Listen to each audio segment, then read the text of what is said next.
You ever catch your own reflection acting strange, like, for a split second, it does something you don't?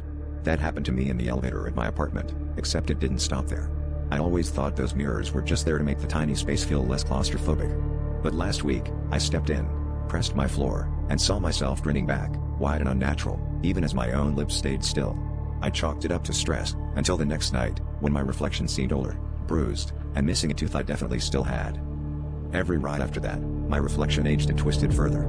Sometimes it wore my clothes wrong, sometimes its hands were bloodied, or its skin was stretched tight over jutting bones. I tried to avoid the elevator, but I live on the 18th floor and my knees aren't great. Each ride became a dare. How much worse would the next version be? I started noticing it watching me, following my movements with a hungry sort of focus, like it was waiting for something. I even caught neighbors glancing nervously at the mirror, but when I asked them, they'd just shake their heads and hurry away. Tonight, coming home late, I told myself I'd keep my eyes down. But the elevator jolted to a stop between floors, lights flickering, and I couldn't help but look up. The mirror showed a future me so mangled I barely recognized myself, skin shredded, mouth twisted in a silent scream, eyes pleading.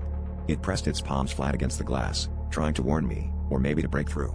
I staggered back, heart pounding, but the real horror was realizing its lips were syncing with mine, as if it was the one speaking, not me.